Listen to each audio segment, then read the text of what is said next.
Happy birthday to you. ছেলে আর মেয়ের ছবি শেয়ার করে একটি পোস্ট করেছেন পরিমণি, যেখানে তিনি তার ডিভোর্সের অ্যানিভার্সারি সেলিব্রেট করেছেন। ভিউয়ার্স, বিস্তারিত জানতে হলে পুরো ভিডিওটিকে না টেনে শেষ পর্যন্ত দেখতে থাকুন। ওর পুরো দুনিয়াটাই আমি, কারণ যারা চোখের সামনে থাকবেন না ডেফিনেটলি তাদের কোনো অস্তিত্ব তার জীবনে থাকবে না। আজকের এই দিনেই গত বছরে ডিভোর্স হয়েছিল শরীফুল রাজ এবং পরিমণির, আর এই দিনেই পরিমণি নিজের ভেরিফাইড ফেসবুক পেজে নিজের ডিভোর্স নিয়ে একটি পোস্ট লিখেছেন। আর এই পোস্টটিতে পরিমণি প্রথমবারের মতো খুব ভালোভাবে নিজের মেয়েকে দেখিয়েছেন। দুই সন্তানকেই কোলে করে বেশ হাসি খুশি রয়েছেন পরিমণি। ক্যাপশনে পরিমণি লিখেছেন, আজ এখন যখন আমি আমার দিকে দেখি, আমি দেখতে পাই একজন পরিপূর্ণ সুখী মানুষকে। এই জীবনে কষ্ট থাকুক, সেটা কেবল বড় হওয়ার কষ্ট।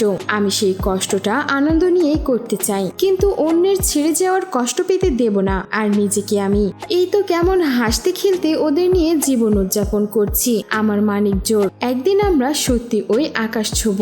দেখিস, আজ থেকে 1 বছর আগে আমার জীবনের সেই ভুল মানুষকে ছেড়ে দিয়েছিলাম। এক বুক হাহাকার, হতাশা আর বুকের মধ্যে ঝাপটে ধরেছিল আমার ছোট্ট বাচ্চা ছেলেটা। কিন্তু দেখো, আজ আমরা একটু একটু করে নিজেদের মতন ভালো থাকতে শিখে গেছি। আজ আর সেই ভুল মানুষের কোনো অস্তিত্ব নেই আমাদের কারোর জীবনে, না সেটা আমার বা আমার ছেলের।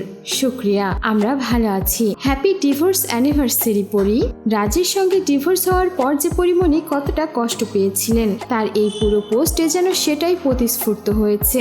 পরিমণির ভক্তরাও তাকে কমেন্ট করে অনেক সাহস জুগিয়েছেন, আর ভালো থাকার জন্য, সামনে এগিয়ে যাওয়ার জন্য অনেক দোয়াও দিয়েছেন।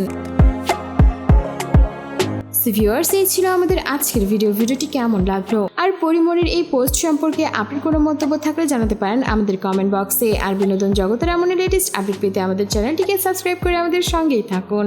ধন্যবাদ।